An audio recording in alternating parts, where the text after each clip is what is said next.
Assalamualaikum warahmatullahi wabarakatuh. Kembali lagi di channel Emak Saufa. Alhamdulillah di kesempatan kali ini Emak Saufa mau sharing-sharing budgeting di bulan September tahun 2023. Nah, untuk bunda-bunda yang kebetulan mau bikin budgeting juga, yuk bareng-bareng ya.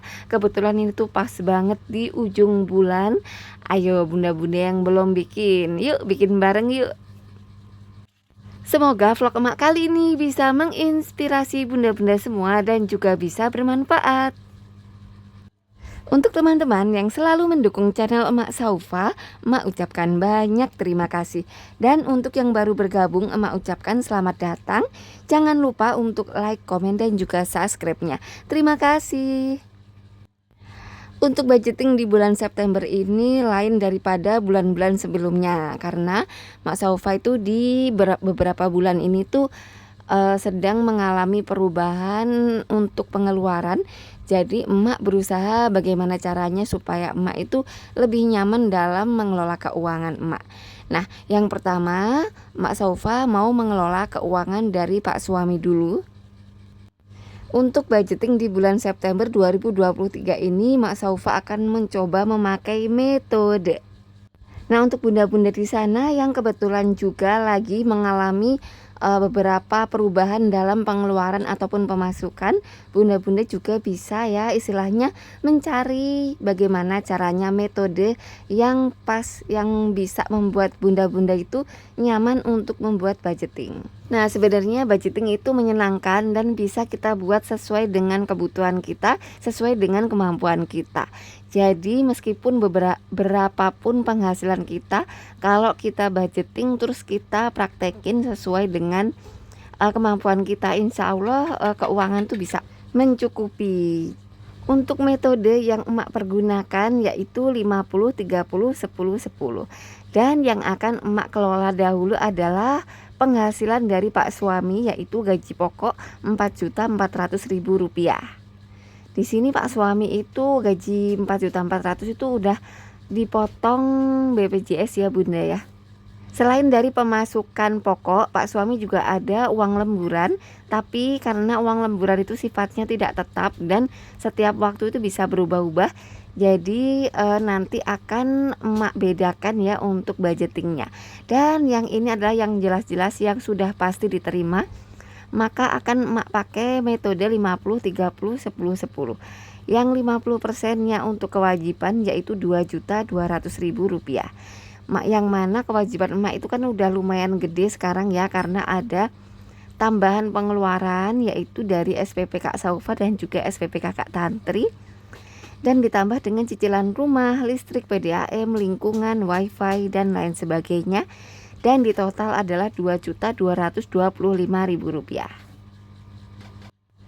Dari metode kewajiban itu tadi kan 2.200.000, karena di sini totalnya adalah 2.225.000, maka masih minus Rp25.000, yang mana nanti akan diambilkan di pos-pos yang masih ada sisa. Di sini kewajiban sifatnya kan wajib ya bun ya, harus segera dibayar. Maka dari itu ketika kita mendapatkan uang, mendapatkan gaji, sebisa mungkin segera dibayar-bayarkan supaya nggak ada denda dan tidak ada pembengkakan biaya. Dan meskipun ada kekurangan nanti, seumpama ada biayanya itu ada yang lebih dari yang kita budgetingin, contohnya listrik 250.000, berarti kita buru-buru kan bisa segera menyesuaikan, atau mungkin yang lain ada yang lebih, segera kita bisa menyesuaikan kayak gitu. Jadi untuk kewajiban 50% 2.200.000 masih minus Rp25.000. Selanjutnya yang kedua 30%-nya yaitu untuk kebutuhan. Nah, untuk kebutuhan di sini 30%-nya adalah Rp1.320.000. Di sini uang 1.320.000 akan emak fungsikan untuk makan, yaitu untuk belanja satu bulannya yaitu Rp1.000.000 atau Rp250.000 per minggunya. Nah, Rp250.000 seminggu itu 100.000-nya untuk stok bumbu dan juga protein, dan yang 150.000-nya lagi itu untuk belanja hariannya. Jadi totalnya adalah 1 juta rupiah. Selanjutnya untuk kebutuhan beras dan sembako di sini tinggal 320.000, jadi totalnya adalah 1.320.000 rupiah. Nah, nanti apabila ada kekurangan maka sumbernya adalah dari penghasilan tambahan atau dari penghasilan yang lain, seperti itu ya Bunda ya.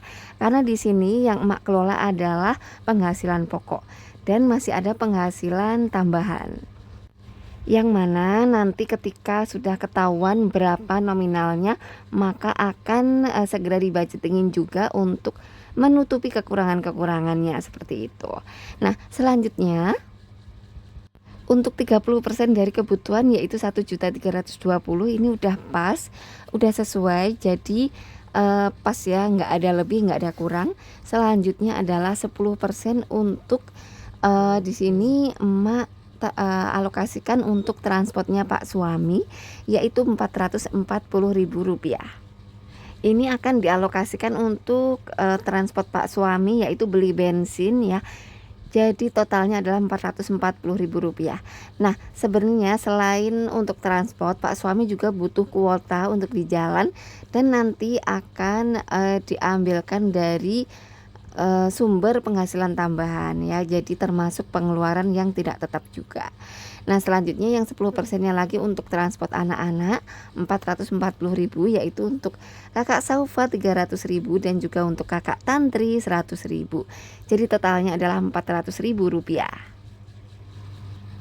Dan seperti inilah kira-kira ya cara emak mengelola penghasilan Pak suami, sebisa mungkin dicukupkan untuk pengeluaran-pengeluaran pokok dalam 1 bulan. Karena Mak Saufa untuk beberapa bulan ini harus menyesuaikan antara pemasukan dan juga pengeluaran yang sangat-sangat minim banget ya sekarang ya lebihnya. Maka dari itu emak harus benar-benar lebih istilahnya memilah-milah lagi beberapa pengeluaran-pengeluaran. Jadi untuk pengeluaran yang sifatnya bisa ditekan maka akan emak masukkan ke untuk pengeluaran di penghasilan tambahan. Jadi kalau untuk bunda-bunda yang sama ya, yang mengalami pengeluaran yang lebih besar daripada pemasukan, bunda-bunda bisa mulai mencari penghasilan tambahan. Nah, setelah itu menyesuaikan pembengkakan itu dengan pemasukan tambahannya gitu, supaya enggak istilahnya menimbulkan hutang nantinya. Untuk penghasilan tambahan atau pemasukan tidak tetap di sini ada beberapa sumber, diantaranya sumber dari Pak suami dan juga sumber dari emak Saufa. Nah, sumber dari Pak suami ini bisa dari lemburan, terus sumber dari emak ini ada dari YouTube, dari endorse, dari affiliate dan lain sebagainya. Nah, dengan begini maka untuk pemasukan Pak suami yang pokok itu udah jelas pengeluarannya untuk apa-apa aja, tinggal nanti menyesuaikan untuk penghasilan tambahannya. Setelah tadi emak budgetingin untuk penghasilan pokok, selanjutnya adalah untuk penghasilan tambahan atau penghasilan yang tidak tetap. Di sini emak bedakan karena untuk penghasilan pokok itu sudah pasti diterima, sedangkan untuk penghasilan tambahan adalah belum pasti dan yang diterima pun berbeda-beda, sehingga kita tinggal menyesuaikan saja nantinya. Dan untuk nominalnya itu bisa berubah-ubah, tapi untuk penghasilan pokok itu tuh istilahnya itu benar-benar dikeluarkan untuk pengeluaran yang pasti ya, yang sudah pasti dikeluarkan tiap bulannya. Nah, untuk sumber penghasilan tambahan dari Pak suami yaitu dari lemburan. Di sini untuk tambahan belanja bulanan, untuk tabungan logam mulia dan untuk dana darurat. Untuk nominalnya belum pasti karena belum tahu nanti dapatnya berapa. Selanjutnya kalau dari emak ini ada penghasilan tambahan yaitu dari YouTube. Itu sebulan sekali. Kalau dari endorse itu bisa setiap saat, setiap waktu, tidak bisa tidak bisa diharapkan berapa nominalnya. Jadi untuk dari endorse ini adalah untuk hiburan bagi emak ya. Jadi untuk pengeluaran hiburan untuk emak. Jadi kalau semua emak dapat endorsan itu adalah untuk hiburan. Selanjutnya ada pemasukan dari affiliate juga. Ini juga pendapatannya tidak tetap, dan di sini manfaat atau tujuannya yang pertama untuk sedekah, untuk hiburan yaitu dari endosan, dan untuk tabungan utama. Nah, kira-kira itu adalah budgetingnya nanti untuk penghasilan tambahan, dan apabila sudah diterima barulah nominalnya itu baru bisa kita tentukan. Jadi insya Allah berapapun penghasilan kita insya Allah akan mencukupi ya. Dan jangan lupa untuk selalu bersyukur berapapun penghasilan kita, berapapun yang rezeki yang sudah Allah takdirkan untuk kita. Berdoa dan berusaha, jangan mengeluh, pokoknya sebisa mungkin berhemat. Pokoknya kita harus bisa mandiri, berdiri sendiri, dan sebisa mungkin kita bermanfaat untuk orang lain. Demikianlah vlog emak kali ini, semoga bisa menginspirasi bunda-bunda semua dan juga bisa bermanfaat. Mudah-mudahan bunda-bunda semua senantiasa dilancarkan rezekinya dan juga dimudahkan segala urusannya. Selanjutnya adalah tips untuk bunda yang mengalami pengeluaran lebih besar daripada pemasukan. Yang pertama, bunda bisa budgetingin, terus bunda bisa pilah-pilah mana kebutuhan yang penting, dan bunda bisa ngepasinnya atau mencukupkannya dengan pemasukannya itu. Jadi pemasukan dan pengeluarannya itu dipasin dulu. Nah, selanjutnya dipilah-pilah mana pengeluaran yang bisa ditekan, mana pengeluaran yang bisa dihemat, dan mana pengeluaran yang tidak bisa ditekan.